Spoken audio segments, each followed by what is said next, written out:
Le cliquetis des menottes résonna dans la rue résidentielle comme un coup de feu. Le son était sec, brutal, presque obscène dans le silence humide de la nuit.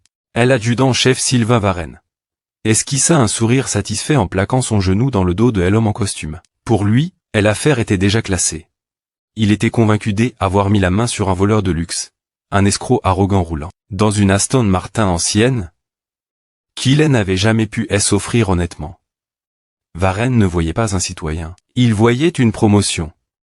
Ce qu'il ignorait, en récitant les droits de garde à vue d'une voix mécanique, c'est qu'il n'était pas en train d'arrêter un criminel. Il malmenait maître Étienne Thibault, membre nouvellement nommé du Conseil constitutionnel, l'un des hommes les plus puissants de la République. 3 heures plus tôt, ce même homme avait validé une autorisation judiciaire, qui concernait directement le service de Varenne. Ce n'était pas une simple erreur.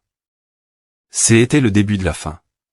La pluie tombait différemment à Neuilly-sur-Seine la nuit. Froide, glissante, aveuglante.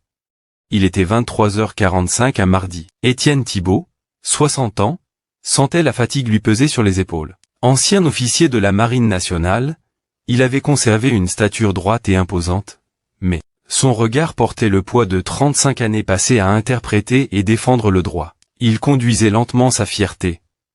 Une Aston Martin DB5 de 1964, restaurée de ses propres mains durant 5 longues années de week-end silencieux. Ce n'était pas un symbole de richesse, c'était une œuvre de patience. Il roulait à peine à 30 km/h sur une portion limitée à 50, écoutant un vieux disque de jazz français, cherchant à évacuer la tension d'une journée passée à débattre d'une réforme constitutionnelle sensible. Il vit les gyrophares avant d'entendre la sirène. Le bleu et le rouge éclatèrent dans son rétroviseur. Étienne soupira calmement. Il vérifia son compteur. 28 km/h. Sa trajectoire était parfaite. Il mit son clignotant. Se gara sur le bas-côté désert de l'avenue Charles de Gaulle, coupa le moteur et baissa la vitre. Il posa ses 2 mains bien visibles sur le volant. Il connaissait la procédure. Il avait écrit des avis juridiques sur cette procédure. L'adjudant-chef Sylvain Varenne, 34 ans, anciennement affecté à une brigade plus dure de Seine-Saint-Denis, ne s'approcha pas du véhicule. Il parada. Dans son esprit, l'autorité devait s'imposer avant même la parole. Il avait la réputation un policier dur, pas juste, dur. Il vit un homme noir, élégant, dans une voiture qui valait plus que son salaire sur 10 ans. Dans son monde, ce calcul ne menait qu'à une conclusion. Un crime. Varenne frappa la vitre avec sa lampe torche, éclairant volontairement le visage d'Étienne. Papier. Lentement. Bonsoir, adjudant. Mon permis est dans la poche intérieure de ma veste. La carte grise est dans la boîte à gants. Je vais d'abord prendre mon permis. Je n'ai pas demandé un discours. Grogna Varenne, la main déjà proche de son arme. À qui est cette voiture? À moi. Varenne ricana. Vous vivez à Neuilly, hein? Drôle d'endroit pour quelqu'un comme vous. J'y habite à 2 rue d'ici, répondit Étienne calmement. Et je vous demanderai de me parler avec le même respect que je vous témoigne. Le rire de Varenne fut sec. Respect. Vous roulez dans une voiture à 200 000 € avec un feu arrière douteux. Et vous roulez bien trop lentement. Ça, pour moi, c'est suspect. Sortez du véhicule. Pour un feu légèrement défectueux, demanda Étienne en fronçant les sourcils. Selon la jurisprudence française, c'est une contravention. Pas un motif de garde à vue. Les yeux de Varenne se durcirent. Il détestait qu'on lui parle de droit. Je sens l'alcool. C'était un mensonge. Clair, rodé. Sortez maintenant. Étienne savait qu'il n'avait pas bu une goutte depuis plus de 10 ans.